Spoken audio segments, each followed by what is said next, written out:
Passons maintenant à la deuxième section, qui est dédiée à la fonction d'investissement. L'investissement est une dépense d'aujourd'hui en vue d'un profit futur. L'investissement des entreprises représente leurs achats des biens d'équipement pour augmenter leur capital ou bien leur stock de capital. L'investissement comme la consommation, c'est aussi une décision intertemporelle, puisqu'il engage l'entreprise de manière durable. La fonction d'investissement est une fonction du taux d'intérêt et elle obéit aussi à la contrainte de demande. Alors, deux principaux points seront traités dans cette section. Je commence par la première section. L'investissement est une fonction du taux d'intérêt. Je dois justifier pourquoi l'investissement est une fonction du taux d'intérêt.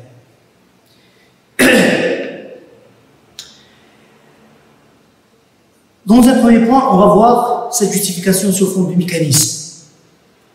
La microéconomie nous apprend que le coût d'opportunité de l'investissement est constitué par le taux d'intérêt des titres. Un investisseur qui cherche à investir un dirham, soit il investit en termes réels, c'est-à-dire en achat d'équipement, soit en achat des titres. Dans ce cas-là, il doit faire un arbitrage entre les deux achats. Autrement dit, il doit chercher les critères qui vont lui permettre de prendre cette décision-là. Alors, il doit comparer le rendement des titres avec le rendement de l'équipement. Alors, quand je dis rendement d'équipement, c'est la proportion marginale du capital. Nous savons tous que la proportion marginale du capital est décroissante. La quantité de capital qui va être utilisée sera fonction inverse du taux d'intérêt. L'investissement, lui aussi, sera une fonction inverse du taux d'intérêt. Il existe une autre raison pour laquelle l'investissement est une fonction inverse du taux d'intérêt. C'est le rationnement du crédit. Lorsque les banques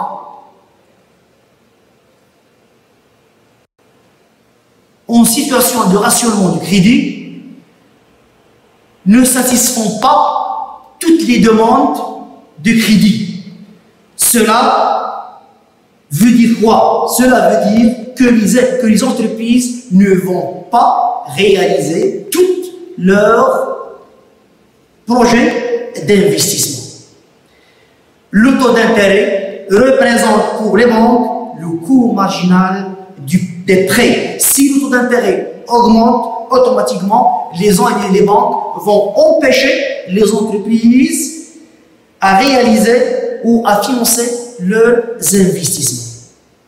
C'est la raison pour laquelle, quand le taux d'intérêt est exorbitant, ou bien quand le taux d'intérêt augmente, automatiquement, l'investissement en termes réels diminue. Après avoir expliqué pourquoi l'investissement est fonction inverse du taux d'intérêt, on va voir comment l'investisseur, ou bien quels sont les principaux critères sur lesquels l'investisseur se base pour décider d'investir ou de ne pas investir. Il y a deux principaux critères. Il y a ce qu'on appelle la valeur actuelle nette. Il y a aussi le taux de rendement interne. On va commencer par le premier critère. Le premier critère, la vanne. Quand je dis vanne, ça veut dire quoi? Quand je dis vanne, valeur actuelle nette est égale. Le sigma, bien la somme des revenus et surtout de l'investissement qui sera projeté. La somme des revenus actualisés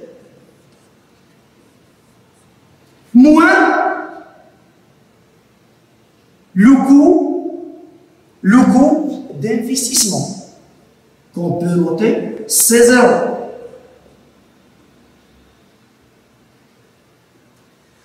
Quand je dis je dois actualiser un flux, ça dépend de l'année prévue de sa réalisation. Alors ici, si le revenu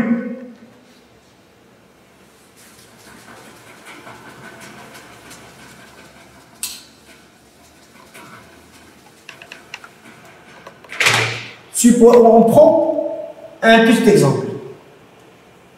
On a l'année T0, T1, T2 et T3.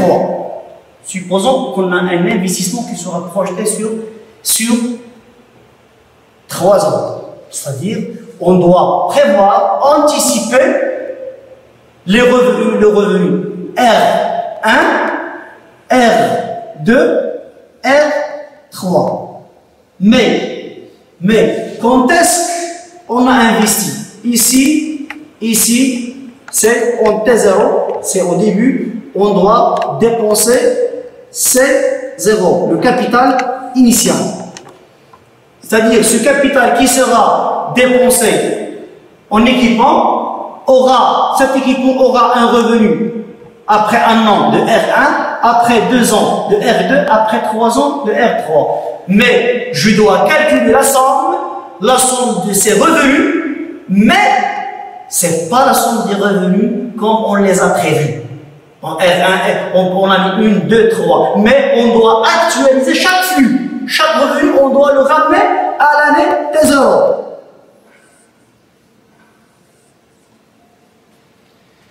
Et évidemment, on a le taux à travers le taux d'intérêt. Cette actualisation se fait à travers le taux d'intérêt ou bien le taux d'intérêt des titres. C'est-à-dire si après un an, j'aurai R1. Quelle est sa valeur aujourd'hui? Alors, R1 fois 1 plus I à la puissance moins 1. Ça pour le revenu 1. Pour le revenu 2, R2, sa valeur actuelle, c'est R2, 1 plus I à la puissance moins 2. Revenu 3, sa valeur actuelle, revenu 3 fois 1 plus I à la puissance moins 3. Si j'ai N, c'est Rn fois 1 plus I à la puissance moins N. Alors, et je fais la sommation de tous ces revenus actualisés. C'est cette somme-là que je dois comparer avec le coût initial de l'investissement. Si la somme de ces revenus actualisés est supérieure au capital initial, bien au coût de l'investissement, ou au coût de l'équipement, dans ce cas-là, j'aurai une valeur actuelle nette positive. Je peux entamer la réalisation de mon projet. Je passe au deuxième critère, ou bien au deuxième principal critère pour investir. C'est le taux de rendement interne. Le taux de rendement interne R d'un projet d'investissement est le taux d'intérêt pour lequel la valeur actuelle des flux ou de revenus nets est égale au coût initial de l'investissement. Dans ce cas-là, c'est-à-dire qu'on va supposer l'égalité suivante.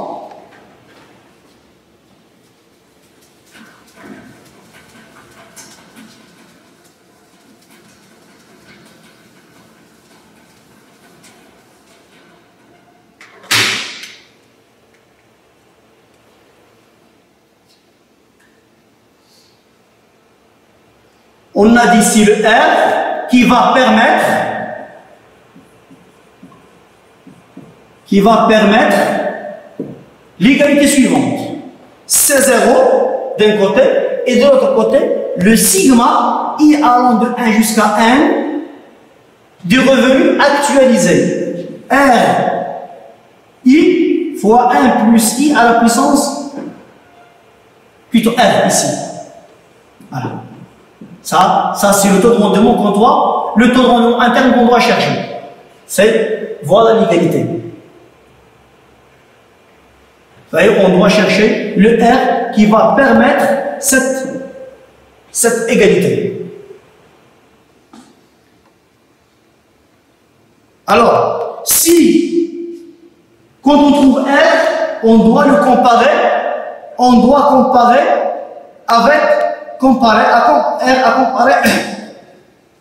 avec le taux d'intérêt des titres. À comparer avec le taux d'intérêt des titres. Si le taux d'intérêt est inférieur au taux de rendement interne, l'investissement sera entrepris. Si le taux d'intérêt appliqué est supérieur au taux de rendement interne, l'investissement sera rejeté. L'entrepreneur sera indifférent à investir ou à placer sur le marché financier si le taux de rendement interne est égal au taux d'intérêt des titres. Pour éclaircir davantage les critères du taux de rendement interne, on va prendre un petit exemple. Une machine qui coûte à l'achat 16 €, une machine 16 € est égale à 70 000 unités monétaires. Les revenus, cet investissement est projeté sur 3 ans. Les revenus sur la durée de vie probable sont R1 40 000 unités monétaires, R2 25 000 unités monétaires, R3 18 000 unités monétaires. Maintenant, on doit calculer le taux de rendement interne R qui satisfait l'égalité coût initial de l'investissement est égal au sigma des revenus nets actualisés. Sigma, c'est-à-dire quand je dis sigma, c'est R1 fois 1 plus petit r à la puissance moins 1 plus R2 fois 1 plus I à la puissance plus R à la puissance moins 2 plus R3, c'est le revenu de la troisième année, fois 1 plus R à la puissance moins 3. Ce terme doit être le même que 16 €, le coût initial du capital qui est de 70 000. Bien sûr, ici, par calcul et par technique d'interpolation linéaire, on trouve la valeur de R qui est égale à 10,5%. 10,5%. L'investissement sera entrepris si le taux d'intérêt appliqué au titre est inférieur au taux de rendement interne, c'est inférieur à 10,5. Par contre, si le taux est supérieur, l'intérêt est supérieur à ce taux de rendement interne, l'entrepreneur ou bien l'investissement sera rejeté.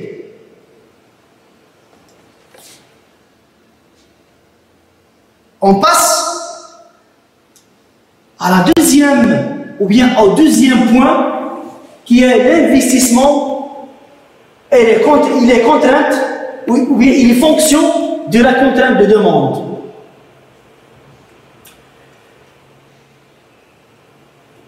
Alors, ici, on va voir un phénomène qui explique ou qui exprime la relation entre la demande d'une période donnée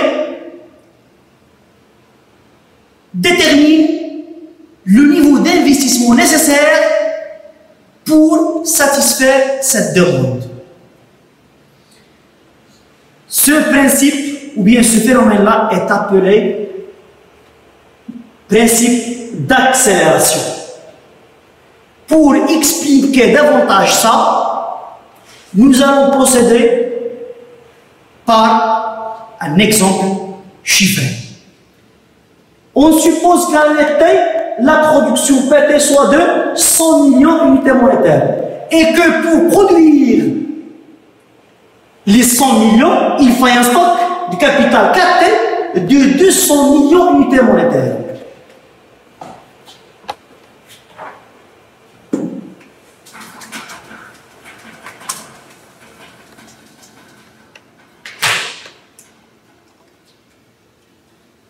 Alors, P, T, la production en T, en période T, est égale à 100 millions d'unités monétaires. Le KT, c'est-à-dire le capital nécessaire pour produire ou bien pour satisfaire la demande, est 200 millions d'unités monétaires. Ces deux éléments nous permettent de déterminer ce qu'on appelle le coefficient moyen du capital. Le coefficient moyen de capital, K. C'est-à-dire, autrement dit, une unité produite, combien il demande en termes de stock capital. C'est 200, c'est K, c'est capital en T divisé par production en T. 200 millions unités monétaires divisé par 100 millions unités monétaires. Ce qui donne lieu, K est égal à 2. C'est-à-dire, chaque unité produite demande 2 unités de stock capital.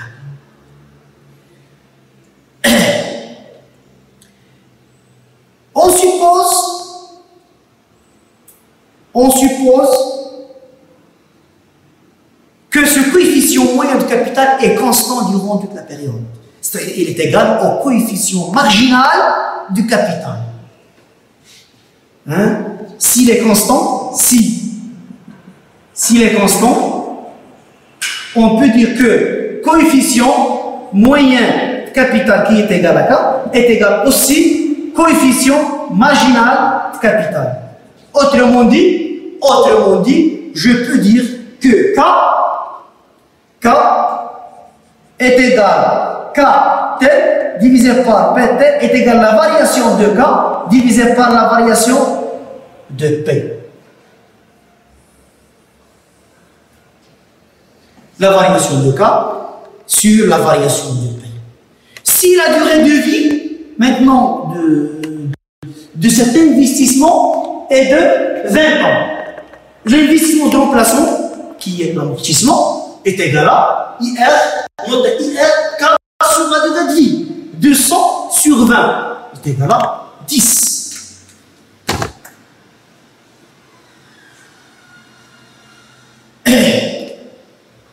Bien sûr, on va continuer l'exemple à travers le tableau. Le tableau avec 5 ans, les premières 5 années, puis on va donner la demande pour chaque année future. On a déjà dit que la production est égale à la demande de T, dans la demande en T plutôt est égale à 100. Et le capital disponible pour le capital nécessaire est égal à 200. Bien sûr, après un an, on a l'investissement, on n'a rien comme investissement nouveau, mais l'investissement de remplacement est égal à 10. C'est l'investissement brut, c'est l'investissement nouveau plus l'investissement de remplacement en période T. C'est plus 10. 10 plus 0 égale à plus 10. Bien, maintenant je passe à la deuxième année. La deuxième année, on suppose que la demande est de 105. Or, T égale à 2.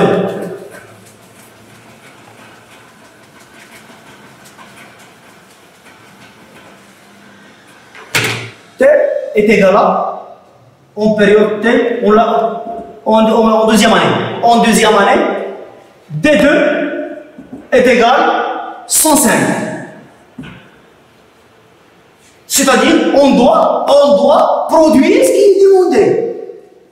P, production en période 2 doit être égal à 105. Alors, en période T est égal à 1, on avait un capital nécessaire de 200.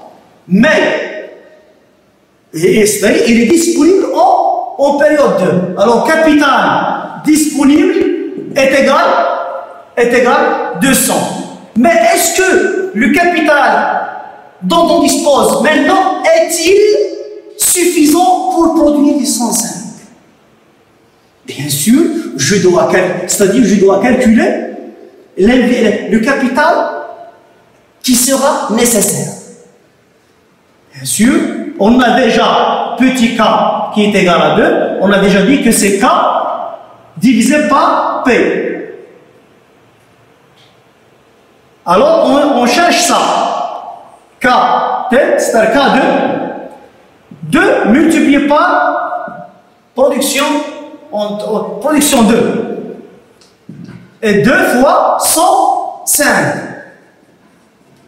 Le capital nécessaire sera de 210 et pas de 200. C'est-à-dire, on aura un investissement nouveau de combien?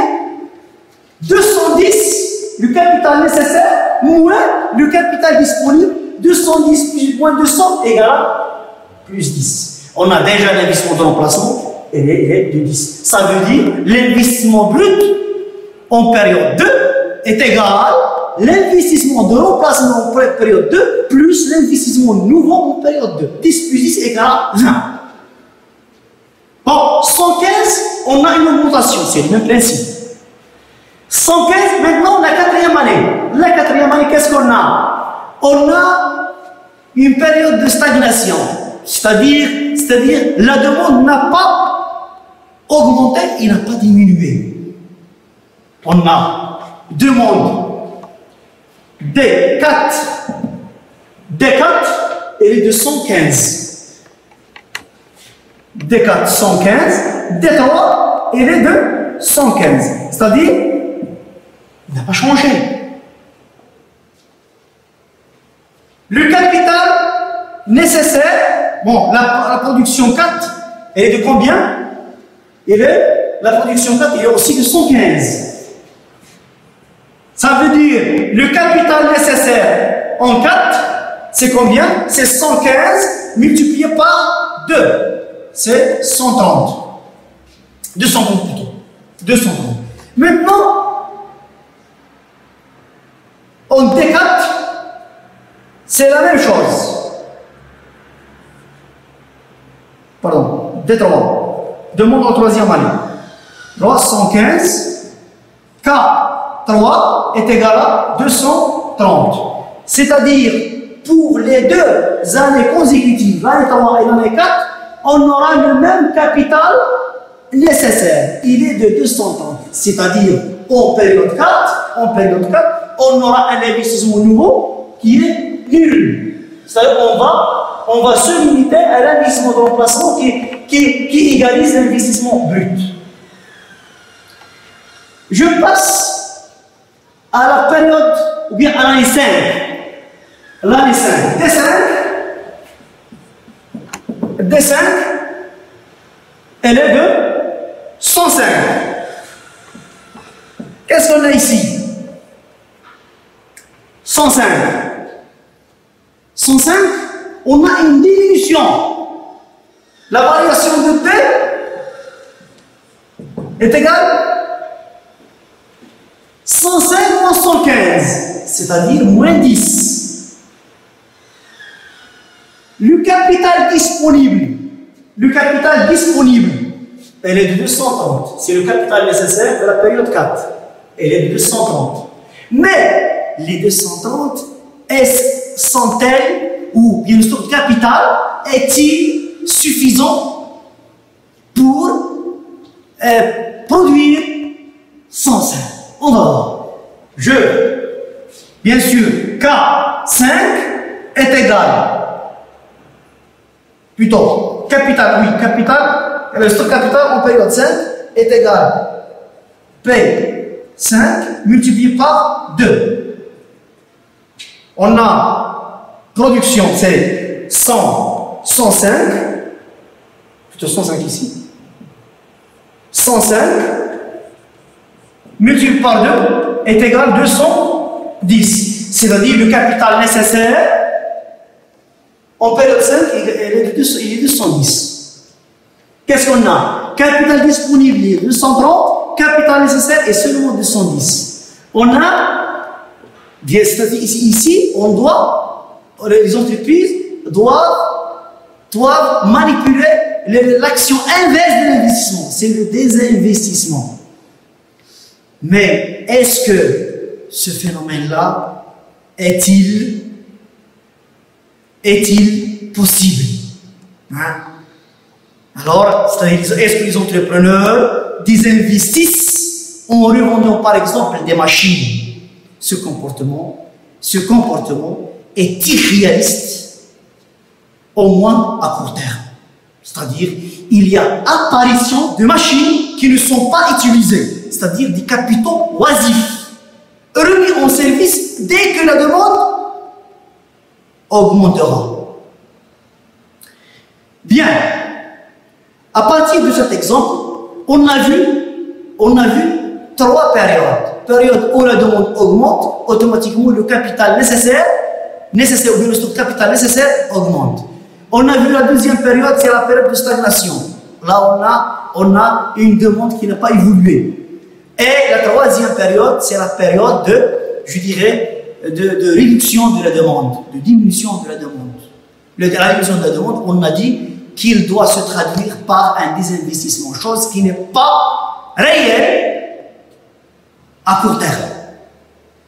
Alors, on passe maintenant à la formulation générale, de cette contrainte.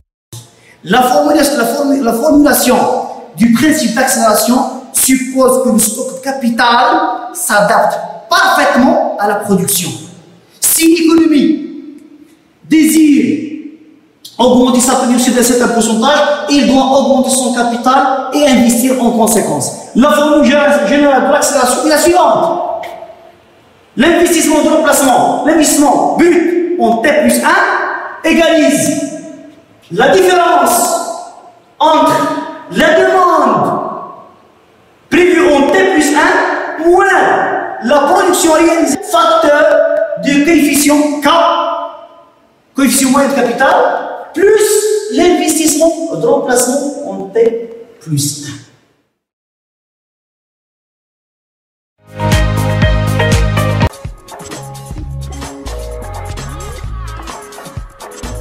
إن أعجبك الفيديو لا تنسى الإعجاب والاشتراك في القناة.